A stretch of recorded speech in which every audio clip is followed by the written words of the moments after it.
네, 정치의 겉과 속을 들여다보는 정치온 시작합니다. 오늘은 강전의 국민의힘 대변인 김상일 정치평론가와 함께 집중 분석해 보겠습니다. 어서 오세요. 안녕하세요. 네, 앞서 전해드린 속보 관련해서 짧게 짚어보고 넘어가겠습니다. 지금 검찰이 공수처를 압수수색하고 있다고 하는데요. 대통령 측에서 영장 쇼핑 관련 고발을 했으니 이제 압수수색하는 건 뭐 당연한 절차다 이렇게 봐야 하는 걸까요? 압수수색이라는 것은 강제 수사를 하는 방식이기 때문에 공수처 측에 먼저 임의로 자료 제출을 요구했을 가능성이 있습니다. 혹은 뭐 요구를 했을 때 공수처에서 받아들이지 않을 것이라고 예상이 되었을 때 그때 이런 형태로 압수수색을 하게 되는 것이거든요. 검찰에서 단독으로 결정하는 것은 아니고 이렇게 압수수색을 하게 될 때는 법원의 영장을 받아야 되는 것인데 영장을 발부해준 판사 역시 지금 공수처에서 나오고 있는 해명들이라든지 이런 것들이 부적절하다, 좀 미흡하다라고 생각했기 때문에 영장이 발부된 것으로 보입니다. 지금 국민들께서 가지고 있는 그 공수처에 대한 어떤 의구심들 이런 것들이 어디까지 떨칠 수 있을지 좀 지켜봐야 될 것 같습니다. 예, 검찰이 공수처를 압수수색한다. 형사재판 관련인데 뭐 헌법재판소 판단에도 영향을 줄까요? 그러진 않을 것 같고요. 예. 기본적으로 첫 번째는 논란을 빨리 해소하는 게 좋겠다. 공수처도 어쨌든 수사기관이고요. 그리고 이 논란을 해소함으로써 검찰은 앞으로의 수사에서 그 본인들의 어떤 큰 집으로서의 주도권을 쥐게 되는 그런 것도 있습니다. 그래서 빠르게 이 논란을 수사해서 정리하려고 하는 의지가 보인다 이렇게 말씀드릴 수 있겠습니다. 검찰의 공수처 압수수색 어떤 주도권 싸움의 일환일 수 있다라고 분석을 해주셨습니다. 네, 다음 주제로 가겠습니다. 향후 조기 대선이 치러질 경우 대선 출마가 유력한 잠룡들이 지금 앞다퉈서 개헌 이슈를 꺼내들고 있습니다.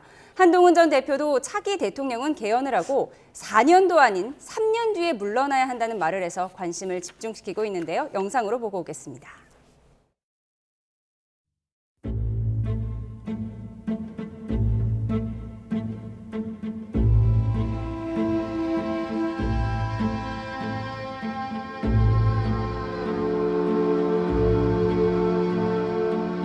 개 눈에는 뭐만 보인다고 합니다.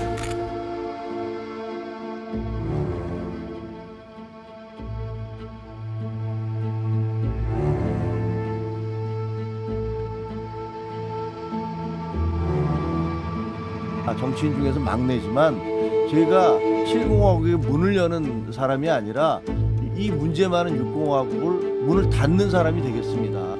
나름대로는 많은 구상을 밝힌 거로 생각을 합니다. 저는 나까지 제왕적 대통령 해보고 그 다음 난 몰라 뭐 이거 같아요. 저는 내가 대통령 되면 뭐 하겠다 이런 사람 믿지 않습니다. 헌에 있어서.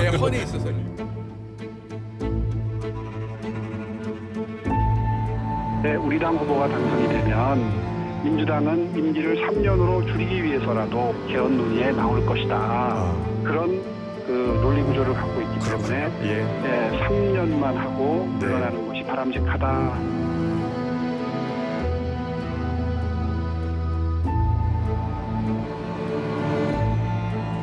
헌법 개정 등 연합 정치 문제를 논의하기 위한 의견 수렴 기구를 만들었으면 좋겠다. 지금은 내란에 집중할 때이지만 이 제안에 대해서 고민하시기 바랍니다. 제7공화국의 출범을 통한 새로운 대한민국입니다. 이것은 민주주의의 복원이자 민주주의의 정착이 될 것입니다.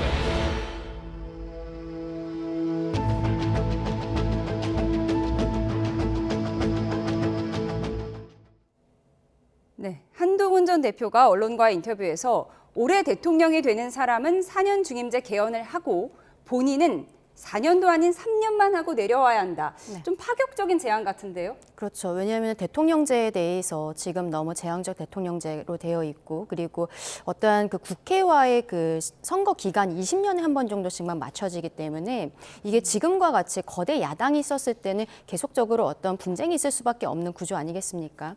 한동훈 대표가 이야기하고 있는 것은 그동안에 나왔던 4년 중임제로서 개헌하는 것을 넘어서서 이번에 만약에 하게 된다면 2028년이 총선 총선이잖아요. 그러면 만약에 올해 조기 대선이 이루어진다면 2028년에 그 총선과 대선을 함께 하는 것으로, 그래서 본인이 만약에 대통령이 되겠다면 3년을 하고 내려오겠다라고 형태로 이야기를 하는 것인데요. 저는 전략적으로 한동훈 대표가 이번에 돌아오면서 그 방향성을 잘 잡고 있다라고 생각을 합니다. 어떻게 보면은 당 내에서의 그런 배신자 프레임 이런 것들이 굉장히 지금 험난한 산으로서 보이는데요. 이재명 대표도 뭐 계엄을 할 사람이다라는 형태로 이야기를 하면서 어떠한 사람들의 시선을 밖으로 돌리는 이런 것들도 있었고, 지금 개헌 이야기하는 것도 대통령이 탄핵 심판 최후 진술에 있어서 개헌 이야기를 했거든요. 개헌과 정치 개혁이 본인의 마지막 사명이다라고 생각을 했는데, 그렇게 이야기를 하였는데 한동훈 대표가 거기에 화답하는 형태로 지금 이야기하는 것을 보일 수도 있다, 그렇게 생각합니다. 그렇기 때문에 다른 뭐 대선 주자들, 대권 주자들 같은 경우에도 조금씩 개헌에 대한 이야기하고 있었고, 오세훈 시장 같은 경우 얼마 전에 토론회 됐었거든요, 서울시에서. 이런 것들이 있었지만 조금 한동훈 대표에게 주도권을 빼앗기고 있는 듯한 모습들이 보이고 있다고 저는 생각합니다. 예, 3년만 하고 내려오겠다. 그런데 이 개헌 프레임을 한두 달 전에 내가 먼저 생각했다. 네. 이렇게 오세훈 서울시장이 오늘 라디오 인터뷰에서 밝혔어요. 네, 뭐 본인이 먼저 생각을 했으면 그거를 쭉 주도권을 뺏기지 않도록 끌고 가는 것 또한 본인이 해야 될 능력의 하나겠죠. 어쨌든 한동훈 대표 입장에서는 지금 우리 강 변호사님 잘 말씀해 주셨지만 대선 후보로서의 공간과 입지를 구축해야 될 필요가 있어요. 왜냐하면 그동안 당대표에서 축출되면서 그 입지가 많이 부서져 있거든요. 그래서 그 입지를 구축하려면 지금 탄핵과 내란 이슈가 모든 이슈를 블랙홀처럼 빨아들이는 상황에서 다른 이슈를 내세울 필요가 있는 겁니다. 말씀하신 대로 어떤 배신자 프레임에서 벗어나는 역할도 하게 되는 것이죠. 그리고 본인이 이번에 낸 책이 국민이 먼저다라는 책 아닙니까? 그래서 국민과 국가가 먼저인 이슈가 뭐냐라는 것을 던진 거겠죠. 그러려면 이 국가와 국민을 위해서 지금 권력 구조가 바뀌어야 되고, 권력 구조가 바뀌려면 개헌이 필요한데 지금까지 개헌이 안 된 이유는 그 권력을 쥔 자의 헌신과 양보가 없었기 때문이다라는 걸 또 강조하기 위해서 본인은 3년만 하고 내려올 수 있다. 나는 이렇게 진정성이 있고 헌신성도 있다라고 얘기를 하는 것이고요. 그리고 기본적으로 이게 여당과 야당의 협력이 없이는 불가능한 거 아니겠습니까? 그래서 앞으로 이 이슈를 주도적으로 끌고 나가게 된다면 여야가 함께 논의하는 장도 많이 열리게 될 겁니다. 그러면 나는 여야의 협력을 바탕으로 국정 운영을 할 수 있는 사람이야 라는 이미지도 구축하려는 노력을 할 것으로 보인다, 이런 생각이 듭니다만. 그런데 개헌은 야당 협조가 필수적인데 예. 어제 이재명 민주당 대표는 임종석 전 비서실장을 만나서도 개헌 이야기를 하면서 고민해보겠다. 네. 그냥 이렇게 대답을 했습니다. 어떤 의미죠? 그래서 이재명 대표가 가장 야당에서 지금 힘이 있고 차기 대통령 가능성이 현재로서는 가장 높은 사람으로 인식이 되고 있잖아요. 그래서 이재명 대표의 협력이 없이는 이게 현실성이 지금 별로 없는 겁니다. 그래서 아까 제가 그렇지만 하고 끝냈는데 그 이유는 뭐냐면 지금 현재로서 현실성과 파괴력은 그리 크지는 않을 것이다. 그러나 현실성과 파괴력이 그렇게 크지 않은 이슈라 하더라도 한동훈 대표로서는 지금의 현재를 타파해 나가는, 돌파해 나가는 데는 굉장히 유용한 이슈가 될 수도 있다, 이런 생각이 듭니다. 개헌을 안 할 수는 없다라는 인터뷰 내용도 있었습니다. 개헌을 안 할 수는 없지만 나 때는 안 하고 싶다, 뭐 이런 건가요? 이재명 대표의 속마음이 좀 드러나지 않았나라고 생각합니다. 왜냐하면 개헌은 그동안에 갑작스럽게 지금 나오는 이야기는 아니고 계속적으로 얘기가 나왔던 부분입니다. 민주당 측에서도 이야기를 한 바가 여러 차례 있었고요. 기본적으로 대한민국 헌법이 지금 87년 이후로 40년 동안 변화가 없기 때문에 새로운 대한민국, 앞으로의 방향성에 대해서 헌법을 통해서 조금 더 구체화하는 과정이 필요하다는 것이죠. 그렇다면 저는 특히 대통령이 마지막 최후 진술에 있어서 개헌 이야기를 꺼낸 것이 비상계엄이라는 사태는 우리 국민들에게 굉장히 힘든 시기였다고 저는 생각합니다만, 그것으로 인해서 우리가 새로운 어떠한 열매를 열리게 되는 그런 가능성을 보여준 것이 아닌가라고 생각합니다. 지금 여야가 이 시점에 어떠한 합의를 이루고 그리고 개헌까지 이루어지게 된다. 된다면 우리 국민들께서 대한민국 정치가 다시 시작할 수 있겠구나라는 희망을 가지실 수 있다 저는 생각하거든요. 예. 그렇기 때문에 지금 시점에서 어쨌든 좀 조기 대선 전후로 해서 이러한 이야기들이 조금 더 불붙는 것이 저는 굉장히 바람직해 보인다라고 예. 말씀드리고 싶습니다. 대통령 임기 단축에 대한 여야 잠룡들의 다양한 생각을 짚어봤습니다. 다음 주제로 가보겠습니다. 마은혁 헌재재판관 후보자 임명을 미룬 건 국회의 권한을 침해한 거라는 어제 헌재 결정을 두고 여야의 여론전에 다시 불이 붙었습니다. 민주당 박찬대 원내대표는 최상목 대행이 마 후보자 임명을 하지 않는다면 대화 상대로도 인정하지 어렵다면서 오늘 국정협의회 참석을 보류했고요. 결국 협의회 자체가 열리지 않았다는 속보도 전해드렸습니다. 마은혁 후보자가 임명이 되긴 하는 걸까요? 여야 목소리 듣고 오겠습니다. 헌재 결정까지 났는데 웬 정무적 판단입니까? 최대행이 정치인입니까? 만에 하나 명태균 특검법도 제2요구권 행사를 정무적으로 판단할 심산이라면 오늘 당장 대행 옷을 벗고 내란당 국힘에 입당 선언을 하십시오. 최소한의 형식적 명분조차 없이 중립을 가장한 최대행의 정치 행위야말로 국가의 정상화와 경제 회복을 막는 주범입니다. 즉각 명태균 특검법을 공포하십시오. 중대한 탄핵 심판을 앞두고 최상목 대행이 그 추천 과정에서 여야 합의도 거치지 않았고 정치적으로 편향된 사고를 가지고 있는 마 후보자 임명을 강행한다면 헌재의 공정성 시비가 다시 불붙게 될 것이고 국민 통합에도 저해가 될 것입니다. 최상목 대행은 현재 진행 중인 대통령과 한덕수 총리 탄핵 심판에 대한 결론이 나올 때까지 마은혁 후보자에 대한 임명을 보류해야 할 것입니다.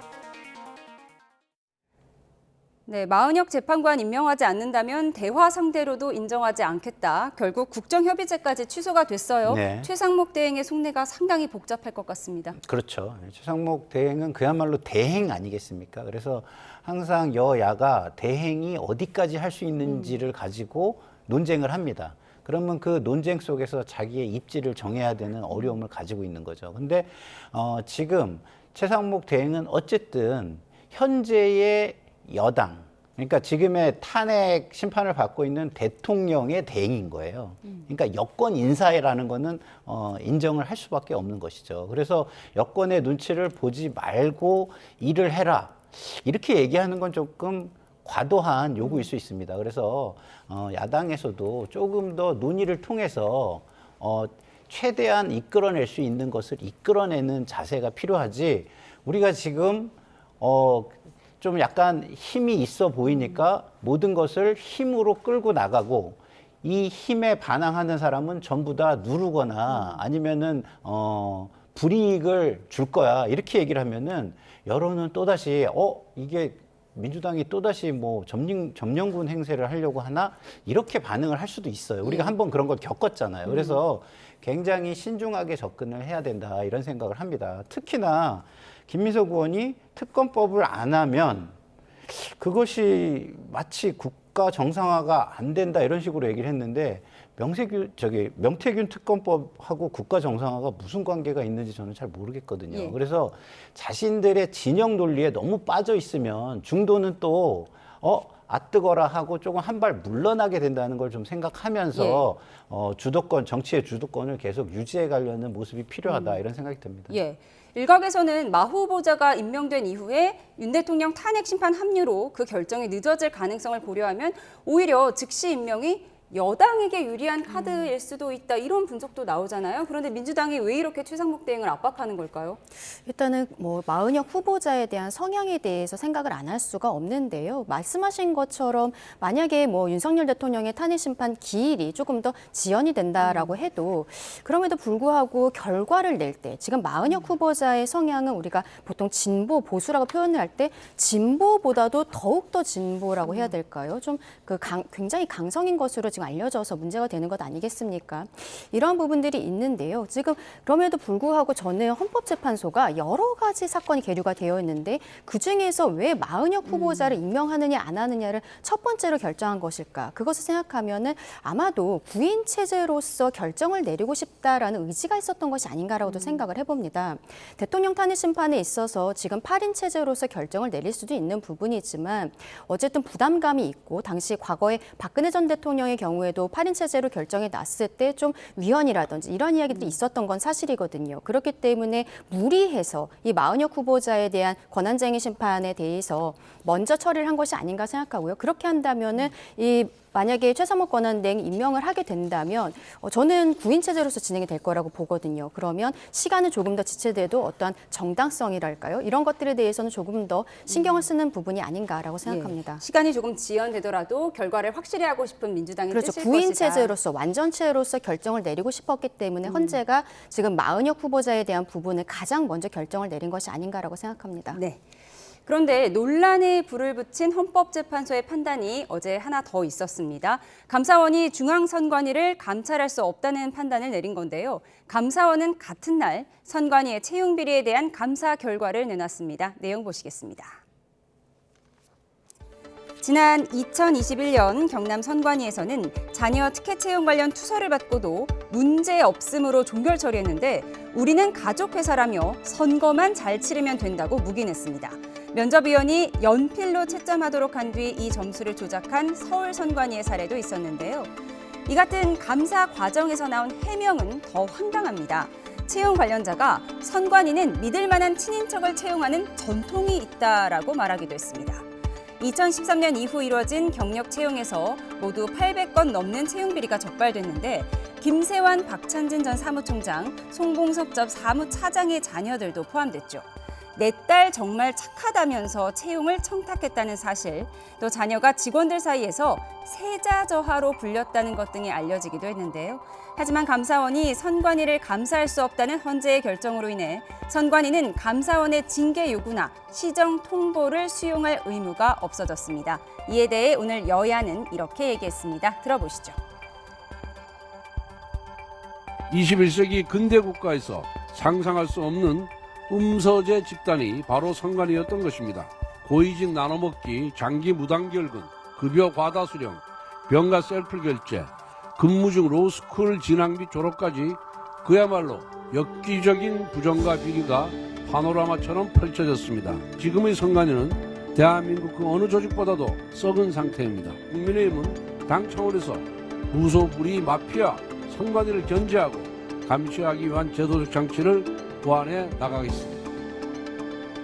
같은 헌법기관으로서 서로 상호간에 대한 그런 권한 침해는 할 수 없다. 이것을 헌재가 헌법적인 원칙을 확인한 것이 일반 수사기관에서 그런 개인 비위 부분의 수사를 하면 된다. 그래서 그런 일반적인 사법 절차에 따를 것이지 그를 하나의 기관을 통째로 그 기관 전체에 무슨 문제가 있는지 이런 식으로 감사를 하는 것은 이번에 헌법재판소가 맞지 않다. 이렇게 판단을 한 것으로 봅니다.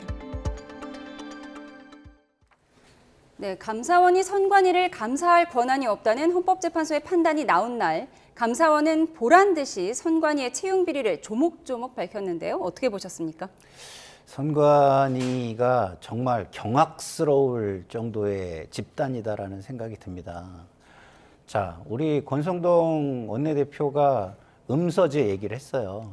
뭐 진짜 저는 이 음서제 시행기관 같은 생각이 들었고요. 진짜 선민 사상을 가진 사람들이 모여 있는 곳처럼 느껴졌습니다. 자, 이 공직이라는 것은요, 국민의 세금으로 만들어진 자리입니다. 그렇기 때문에 이것은 모두에게 공개가 돼야 돼요. 미국 같은 경우는 어떻게 하냐면, 그래서 이 공무원이 돼도 자동 승진이라는 게 없습니다. 왜?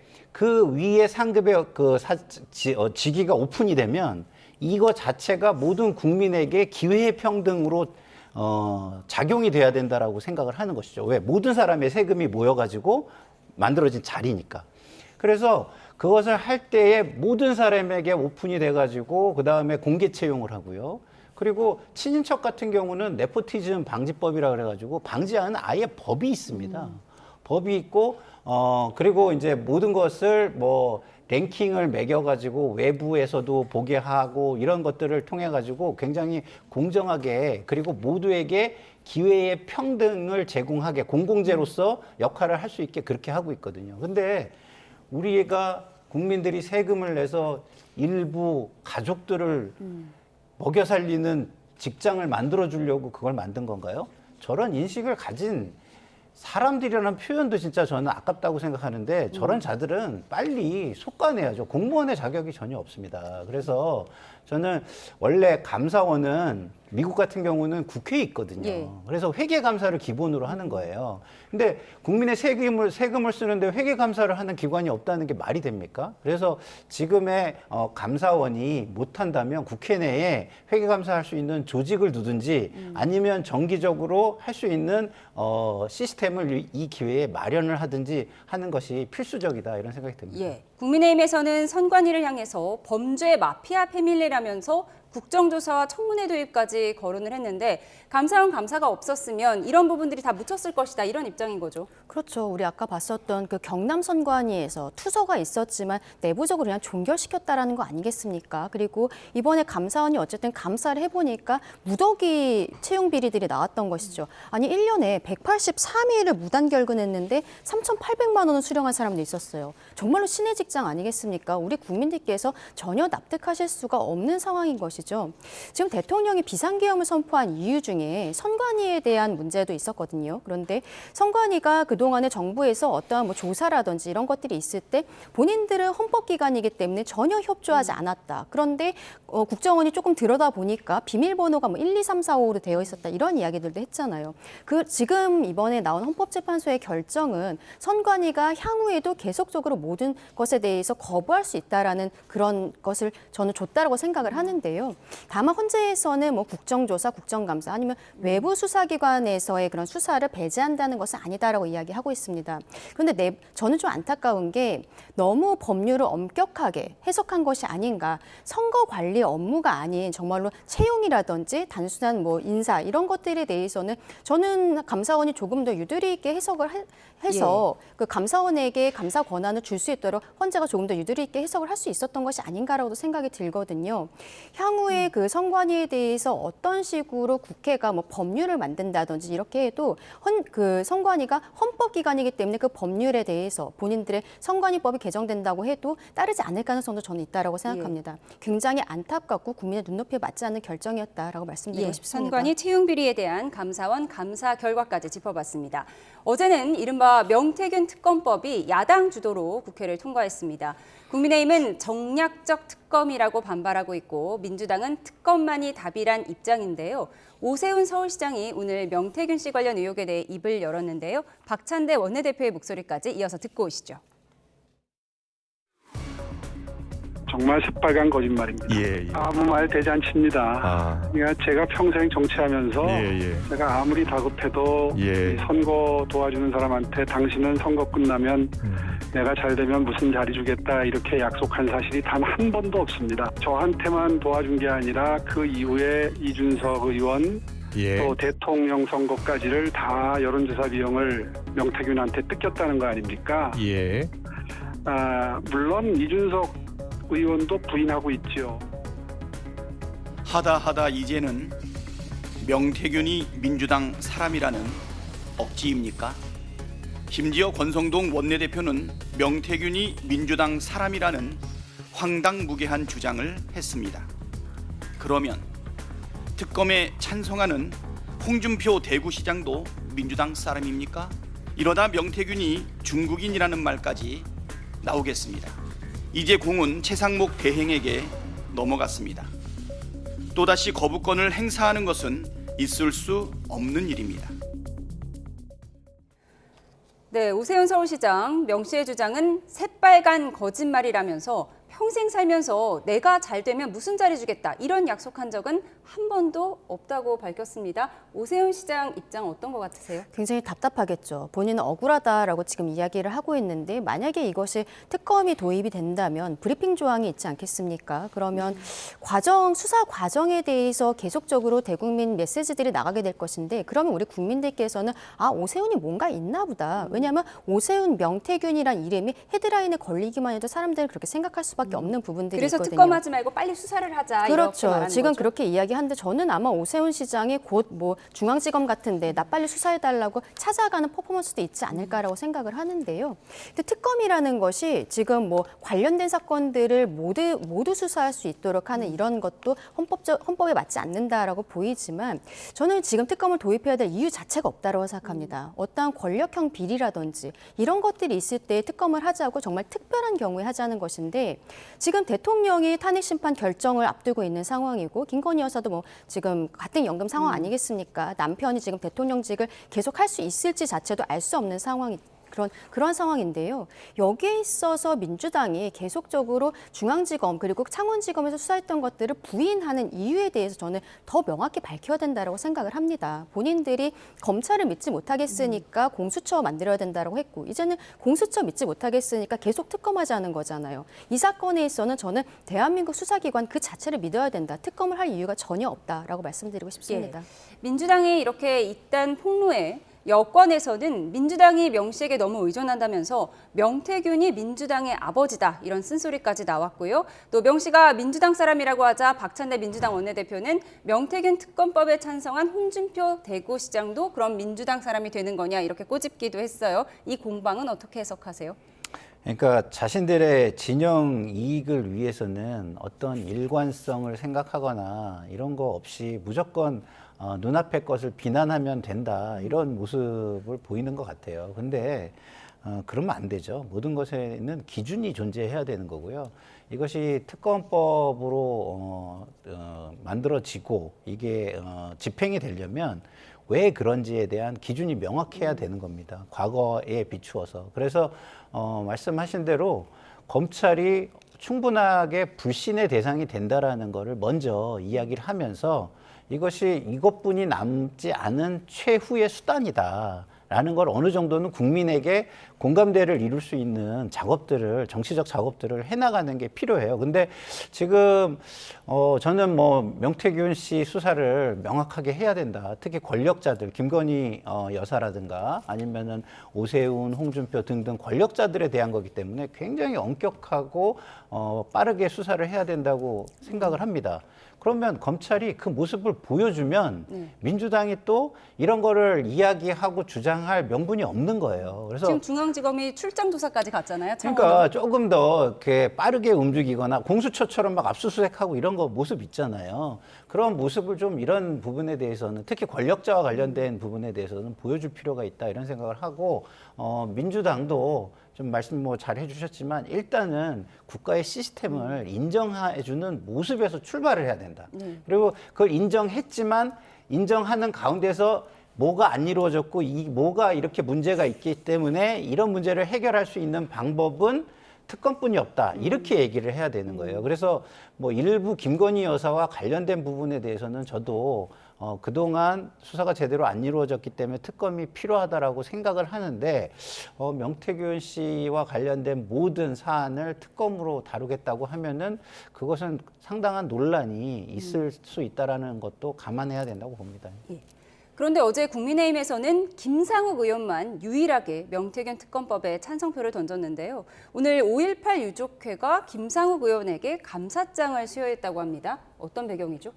지난번 대통령에 대한 탄핵 반대 집회가 전국을 돌아다니면서 했었는데 광주에서의 집회가 굉장히 좀 이슈가 됐었죠. 그때 5.18 민주광장을 사용하지 못하게 하겠다라는 그 강기정 광주시장의 이야기도 있었고 박균택 의원은 쓰레기장으로 가라라는 형태로 이야기를 하지 않았었습니까? 그런데 그때 이러한 탄핵 반대 집회가 탄핵을 탄핵 반대 집회가 광주에서 있었던 것에 대해서 사과한다라는 형태로 지금 김상욱 의원이 이야기하고 그러면서 광주를 찾았던 것이죠. 근데 이것은 지금 당내에서의 상황과는 굉장히 좀 다른 부분이고 그리고 김상욱 의원이 친한계로 지금 분류가 되고 있지 않습니까? 그때 광주를 다녀온 것에 대해서 친한계 쪽에서는 단톡방에서 나가라라는 이야기까지 있었기 때문에 실제로 나갔다고 해요. 다만 여기에 대해서 5.18 그 유족 측에서는 감사장을 지금 전달을 했다라고 알려지고 있습니다. 당내에서는 미운털이 박혔겠어요. 지금 굉장히 좀 당황스러운 상황이죠. 김상욱 의원이 탄핵에 대해서 뭐 찬성을 한다는 것은 개인적으로 뭐 생각할 수 있다라고 보입니다만 이렇게 광주를 찾아가고 본인이 뭐 헌법기관이 국회의원이긴 합니다만 그러한 집회에 대해서 그건 사설 집회였던 거거든요. 당에서 한 게 아니라 세이브 코리아라는 곳에서 한 것이었는데 여기에 대해서 본인이 가서 뭐 사과를 한다거나 이런 것들이 저는 적절한가 좀 의문이 있습니다. 예. 그런가 하면 어제 또 다른 명태균 씨 관련 녹취가 하나 공개됐는데요. 그래픽이 준비되면 보여주시죠. 이번에는 경남도지사 관련 녹취라고 합니다. 뭐 윤한홍 의원, 당사자인 윤한홍 의원은 전혀 사실이 아니라고 하는데요. 그 내용 간단히 정리해 주시죠. 이 부분은 제가 지금 보도를 아직 보질 못해가지고 잘 모르겠습니다만 어쨌든 김건희 여사가 경남도지사 선거에 개입한 정황이 있다. 그러면서 윤한홍 의원이 경남도지사 출마를 포기하게 된 배경을 설명했다는 녹취인데 김 여사의 육성이 아니라 명태균 씨가 지인에게 설명하는 녹취라고 합니다. 그래서 이 얘기는 이미 나왔던 이야기죠. 나왔던 이야기고 명태균 씨가 한 이야기들은 많은 주장들이 있습니다. 그렇지만 이것을 여권에서 거짓말이라고 하기에는 거기에 추가적인 일들이 조금씩 계속 나오고 있거든요. 그런 부분에 대해서 여권이 됐든 검찰이 됐든 1부터 10까지 좀 소상히 밝히려는 노력이 존재해야 되는데 그런 노력들이 존재하지 않고 아까 오세훈 시장처럼 새빨간 거짓말이다. 만난 적이 없다. 한 번 만난 적이 없다. 이런 식으로 꼬리 자르기 식으로 대응을 하는 거예요. 근데 그 여권 인사들이 꼬리 자르기로 대응을 한 이후에 이게 완벽한 증거는 아니다 그래도 정황적으로 그거에 또 의혹이 더 커지는 정황 증거들이 또 나와요. 그러면 국민들은 어떻게 생각하겠습니까? 권력이 훨씬 큰 자가 이렇게 명태균 같은 사람에게 이렇게 휘둘리는 모습을 보게 되면 당연히 의구심을 가지고 쳐다볼 수밖에 없는 겁니다. 그래서 저는 오세훈 시장도 그렇고 여권의 권력자들은 자꾸 꼬리 자르기 식으로 대응하려고 하지 말고 국민들에게 그러면 명태균 씨와 처음부터 어떤 인연으로 시작했고 어디까지인가를 정확히 소상하게 밝힐 필요가 있다. 그래야 사람들이 새로운 게 나왔을 때 이거는 좀 과장이겠구나, 말이 안 되겠구나 라는 걸 거기에 비추어 판단할 수 있겠죠. 그리고 또 만약에 설명이 제대로 안 된 게 나오면 이거 감추려고 했네 라고 더 의혹이 커질 수도 있는 것입니다. 그런데 지금까지의 과정을 보면 명태균 씨의 주장들이 완벽하게 100% 입증은 안 되지만 의혹을 계속 키우는 과정임에는 틀림이 없다 이런 생각이 듭니다. 이에 대해 윤한홍 의원은 도지사 출마나 공천과 관련해 김 여사와 대화를 나눴다는 거는 전혀 사실이 아니라는 반론까지 전해드립니다. 이어서 오늘 나온 갤럽 여론조사를 보도록 하겠습니다. 그래픽 보면서 설명해드리겠습니다. 네, 오늘 나온 갤럽 여론조사를 보면요. 오차 범위 내에서 민주당이 다소 앞서는 결과가 나왔습니다. 다만 지난주와 비교했을 때 민주당이 2%포인트가 떨어졌고요. 국민의힘은 2%포인트 오른 결과입니다. 이와 동시에 어제 나온 NBS 조사를 좀 볼 텐데요. 20대 부분에서 조금 의미 있는 결과가 나왔습니다. 20대에서 탄핵 인용 의견이 늘고 기각을 원한다는 대답이 줄었다는 결과인데요. 이 부분을 두 분과 분석해 보도록 하겠습니다. 사실 정당 지지도 측면에서는 지금 여러 조사가 어쨌든 오차 범위 내 접점이고요. 탄핵에 대한 의견이 조금 변화하고 있는데 중도층에서 보면 전체에 비해서 기각을 원한다는 의견이 눈에 띄게 적어요. 이 부분에 대해서 국민의힘에서는 어떻게 해석하고 있어요? 지금 이 상황에 대해서는 국민의힘이 당 차원에서 좀 더 신경을 써야 된다라고 있다라고 생각합니다. 왜냐하면은 이 탄핵 심판의 막바지에 이르러서 대통령에 대해서 탄핵에 대한 의견이 특히 젊은 층을 중심으로 해서 바뀌고 있다라는 것은 지금 2030 같은 경우에 공정성, 이러한 실리 이런 것들을 중시하는 세대고 어떤 좌우의 이념적인 것들과는 조금 떨어져 있다라고 알려지고 있는데요. 그럼 중도층에 대한 소구력이 점점 줄어들고 있는 것이 아닌가라고 판단할 수밖에 없는 것이죠. 최근에 나왔었던 대통령 측의 메시지 그리고 당 차원의 메시지들이 중도에서 보기에는 너무 한쪽으로 치우쳤던 것이 아닌가 그렇게 저는 2030 측에서 봤다라고 생각을 하고 여기에 대해서는 이제 뭐 탄핵 결과가 곧 나올 것으로 예상이 되는데 기점으로 해서 당이 좀 더 충실히 준비를 해야 될 것 같다라고 생각합니다. 예, 물론 탄핵 인용 의견이 뭐 민주당 지지로 이어지거나 탄핵 기각 의견이 국민의힘 지지로 바로 이어지지는 않지만 중도층과 20대에서 탄핵을 원하는 의견이 늘어난다는 건 어쨌든 국민의힘 입장에서는 좀 뼈아프게 받아들일 대목인 것 같아요. 그렇죠. 제가 계속해서 방송에서 여론조사 추이를 분석해드리면서 그런 얘기를 했잖아요. 중도층은 거부감이 있으면 그 부분에 대해서 균형을 잡아주려는 쪽으로 움직이는 경향이 있습니다. 근데 마치 2030 세대와 중도층이 탄핵을 반대하는 것처럼 과도하게 활용을 했잖아요. 2030 전체가 무슨 뭐 탄핵을 반대하는 것처럼 내지는 절대 다수가 반대하는 것처럼 이런 식으로 과하게 활용을 하니까 처음에는 여야가 너무 싸우는 게 싫어가지고 여론조사에 응답을 안 했던 사람들도 이거는 응답을 해야 되겠네라고 들어오게 되는 현상을 만드는 겁니다. 그래서 여든 야든 자기 이익을 위해서 상황을 너무 과도하게 과장해서 활용하는 것은 중도층이나 그 집단에게 거부감을 줘서 오히려 역풍이 불게 될 것이다라는 것을 계속해서 보여주고 있는 것이다. 민주당에게 등을 돌리면서 지지율이 감소하고 상대 측 지지가 올라가고 뭐 탄핵과 관련해서도 그런 과정이 있었듯이 또 국민의힘이 너무 과도하게 이런 것들을 주장하고 활용하려고 드는 모습에 거부감이 또 드러나서 새로운 또 반전이 일어나고 있다 이렇게 보여집니다. 그러니까 탄핵 인용 같은 경우에는 거의 똑같이 나온 거예요. 1%포인트 정도만 차이가 있었는데 그런데 기각을 해야 된다는 의견이 12% 차이가 지금 났다라는 것은 대통령이 만약에 탄핵이 기각이 되어서 돌아왔을 때 이때 우리 대한민국이 앞으로 더 나아질 것인가에 대해서 20대들이 봤을 때는 별로 나아질 것 같지 않다라고 생각한 것이 아닌가. 그래서 유보하는 층이 늘어난 것이 아닌가라고 생각을 하는데요. 그렇기 때문에 앞서 제가 말씀드린 것처럼 이제는 국민의힘이 당 차원에서 만약에 대통령이 돌아오지 않고 조기 대선이 이루어진다라고 했을 때도 역시 우리 국민의힘이 무엇을 보여줄 수 있을 것인가에 대해서 고민해야 되는 시점이라고 생각합니다. 탄핵 심판 지금 전후 오해가 있을 것 같아서 잠깐 말씀드리면 2030 층에 대한 것만 지금 말씀을 해주셨잖아요. 그럼 오해가 있을 수 있는데 전체적으로는 파면해야 된다가 54% 대 38%고요. 그다음에 중도층에선 65% 대 26%로 상당한 차이가 있다는 걸 말씀드립니다. 그러니까 전체보다는 중도에서 더 차이가 크다라고 지적을 그렇죠. 하신 거죠. 예. 그리고 전체적으로도 차이가 크고 근데 지금 2030을 특정해서 분석하려는 여론조사를 언급해 주셨는데 그게 오해를 일으킬 수 있어서 제가 좀 말씀을 드립니다. 알겠습니다. 어제 오늘 나온 여론조사까지 두 분과 자세히 분석해봤습니다. 지금까지 강전의 국민의힘 대변인 김상일 정치평론가와 함께했습니다. 고맙습니다.